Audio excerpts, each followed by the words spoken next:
Hey, good morning. Welcome back to the channel. And happy Mother's Day to all you mamas out there. If it's still Sunday stateside or wherever you're at, appreciate all that you guys do. Been a crazy weekend out here in Okinawa. It's been raining cats and dogs for, I think, since Friday. I think it was raining Friday. It definitely rained Saturday. Hard all day long. It rained all day yesterday, which was our Sunday, Mother's Day here in Okinawa. And it's raining again. It's Monday morning right now. Just dropped the dude off at school. Gonna ease on off base real quick, head back over to the house. But we are about to hit our 30-day window. So in 30 days, the family's gonna take off and head over to Thailand. Our dude will be done with high school. House will be just about all wrapped up. And they're gonna head over. So we got those tickets booked. And then another thing that I did was jump on to the Thailand e-visa website.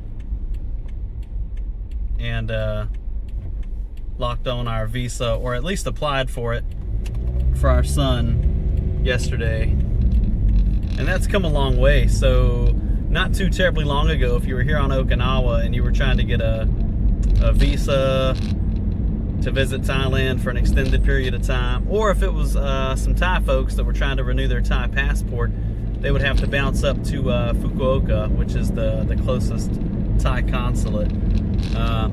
But nowadays, if you're just doing a visa and it's something that you can do electronically, you jump right on their website, pay the fee, and so we got an extended tourist visa for our son for 60 days, and then we'll probably extend it by a week or so once we're in Thailand,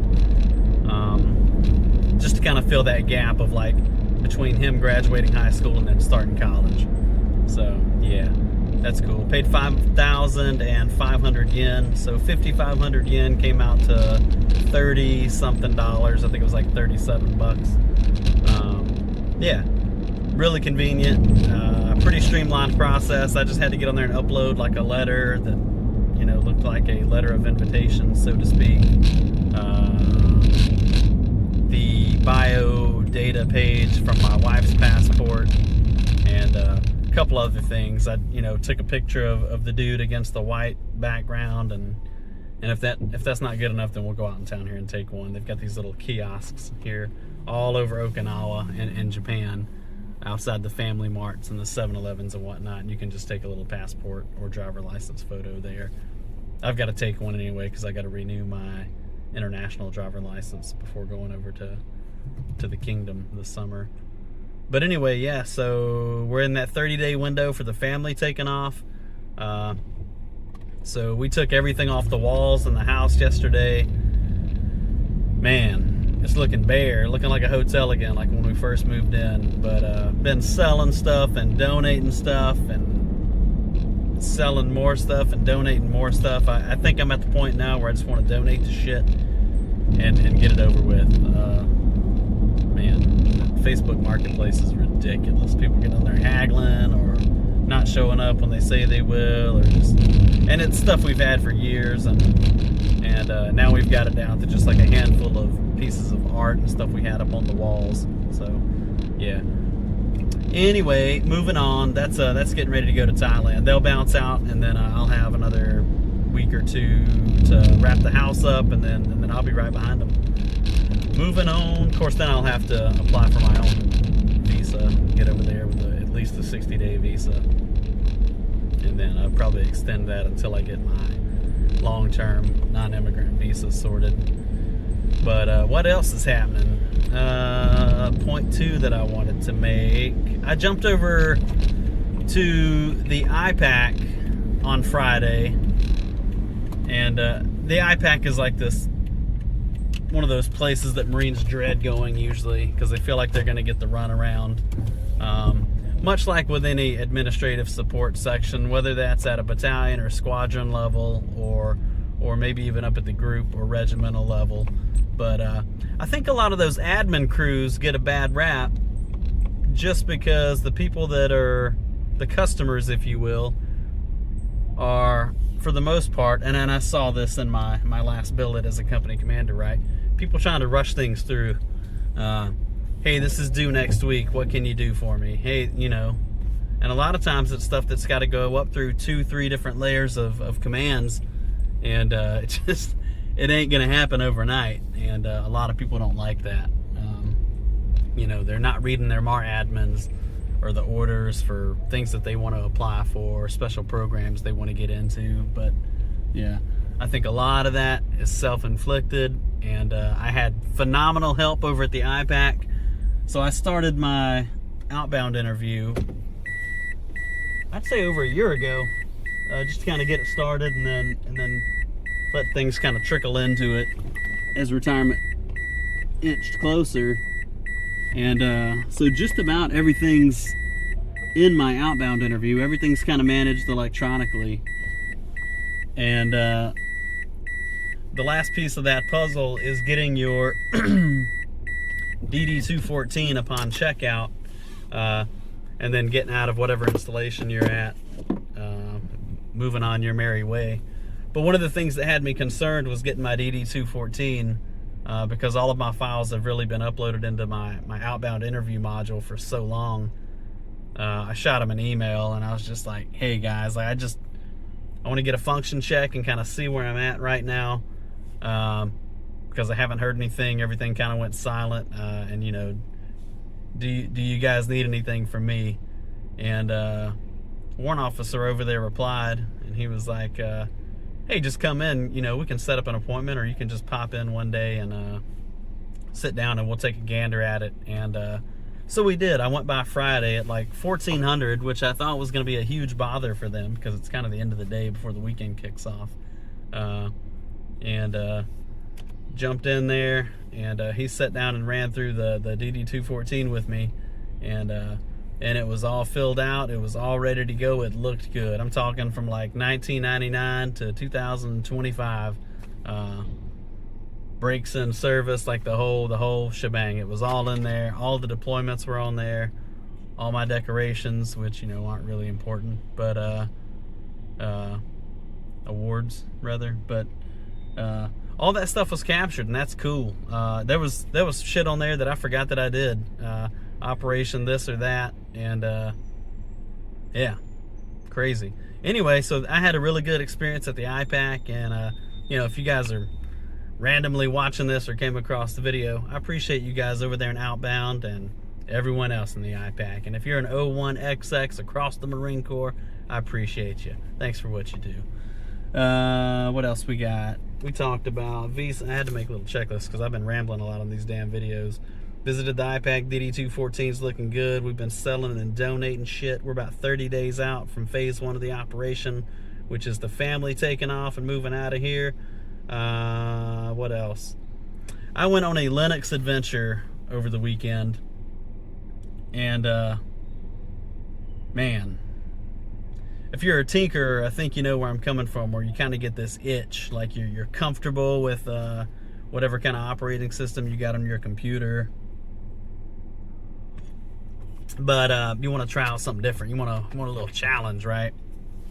And sometimes that challenge is a little bit bigger of a bite than we want to take off of the Linux cookie in this instance. So got off Windows a long time ago. Just didn't like where it was going with the whole we're gonna make snaps of your system, and that's kind of, you know, we're basically gonna record everything that's ever been on your screen, and that's how we give you a more detailed restoration point, right? I forget what they call it. I don't think they called it Time Machine. I think they called it something else.